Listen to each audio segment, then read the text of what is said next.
সরকারি চাকরিজীবীদের জন্য দারুণ একটি সুখবর। সুখবরটি হচ্ছে চলতি মাসে ৮ দিনের ছুটির সুযোগ পাচ্ছে সরকারি চাকরিজীবীরা।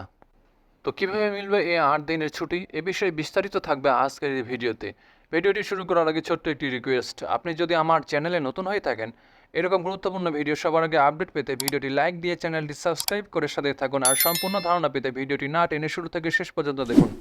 চলতি আগস্ট মাসে সরকারি চাকরিজীবীদের জন্য ২ দফায় টানা ৪ দিন করে মোট ৮ দিন ছুটি কাটানোর সুযোগ তৈরি হয়েছে। সরকারি ক্যালেন্ডারের সাধারণ ছুটির সঙ্গে কৌশলী সমন্বয় করে একদিন করে নৈমিত্তিক বা ঐচ্ছিক ছুটি নিতে পারলে দীর্ঘ এই অবকাশ যাপন করা সম্ভব হবে।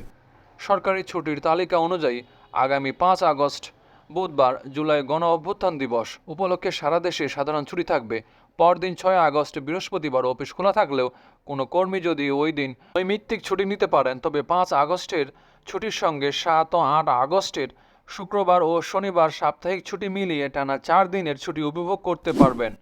একই সঙ্গে মাসের শেষ দিকেও দীর্ঘ ছুটির সুযোগ থাকছে। আগামী ২৬ আগস্ট বুধবার পবিত্র ঈদে মিলাদুন্নবী উপলক্ষে দেশে সাধারণ ছুটি নির্ধারিত হয়েছে। যদিও এই ছুটির বিষয়টি চাঁদ দেখার উপর নির্ভরশীল।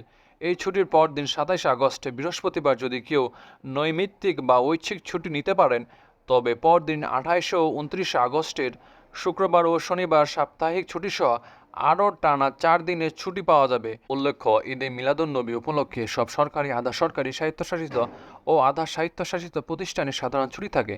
অনেক বেসরকারি প্রতিষ্ঠানও এই দিনে ছুটি ঘোষণা করে, তবে জরুরি সেবার সঙ্গে যুক্ত প্রতিষ্ঠান ও কর্মীদের ক্ষেত্রে এই ছুটির সুবিধা কার্যকর হবে না।